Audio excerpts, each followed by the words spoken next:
C'est fait, la justice espagnole a lancé un mandat d'arrêt européen contre le président catalan destitué et 4 de ses ministres qui ont trouvé refuge en Belgique. Les charges retenues contre eux, rébellion, sédition, détournement de fonds publics et désobéissance à l'autorité. Cela n'empêche pas Carles Puigdemont de vouloir se présenter aux élections régionales prévues en Catalogne le 21 décembre. Je suis disposé à être candidat s'il y a à l'étranger. Depuis la Belgique, c'est ce que vous voulez faire. Bien sûr qu'on peut mener campagne à tout le monde parce qu'on est dans un monde globalisé. Et on veut que ces élections puissent se dérouler avec les conditions les plus normales possibles. Donc ce n'est pas avec un gouvernement à la prison que ces élections vont être neutrales, indépendantes, normales. Contrairement à 8 de ses ministres incarcérés en Espagne, Carles Puigdemont a refusé de comparaître ce jeudi devant un tribunal de Madrid. Il souhaitait, mais cela lui a été refusé, être déposé par vidéoconférence depuis la Belgique, car il estime que la justice de son pays est politisée. Ce vendredi soir, des milliers de personnes se sont massées devant l'hôtel de ville de Barcelone pour réclamer la libération des dirigeants catalans qui seraient, je cite, des prisonniers politiques.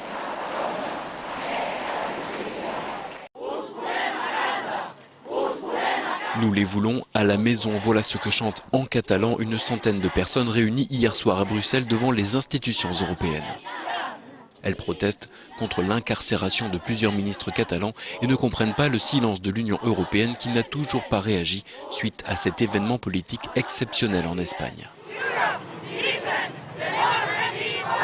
C'est une honte. Nous sommes ici au cœur de l'Europe et c'est le silence.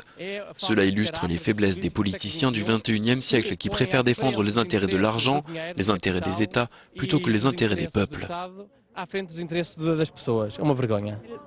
Pour moi, Puigdemont est toujours mon président, explique cette Catalane. Et le fait qu'il se présente aux élections est un moyen pour nous de rétablir ce qui n'aurait jamais dû être rompu.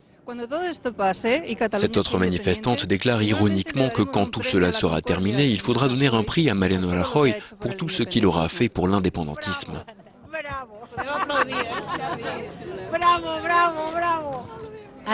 Notre correspondante sur place précise que quelques minutes avant le début de cette manifestation, Carles Puigdemont a déclaré qu'il serait candidat.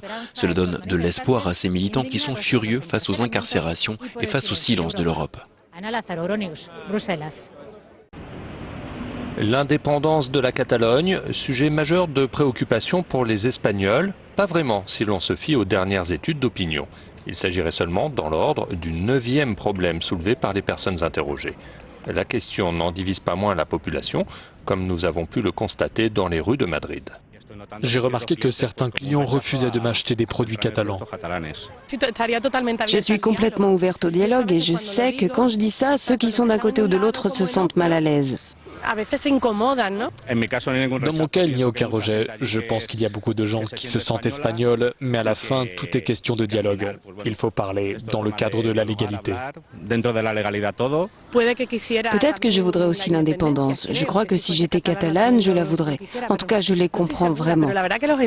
D'ailleurs, selon un sondage effectué par le journal El Mundo, 57% des Espagnols se disent favorables au référendum d'autodétermination.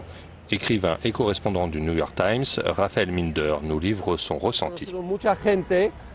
J'ai rencontré beaucoup de gens qui m'ont dit être très tristes, juste en voyant ce qu'il se passe, parce qu'ils ne comprennent pas vraiment et parce que leur vie de tous les jours n'est pas centrée autour de ce débat sur l'indépendance, mais sur des choses très concrètes. Trouver un travail, une bonne école pour les enfants. Nous ne sommes pas encore arrivés à ce que j'appellerais un point de fracture et j'espère qu'on n'en arrivera jamais au moment où les gens ne se parleront plus et auront juste envie de se frapper. J'espère vraiment qu'on n'en arrivera pas là.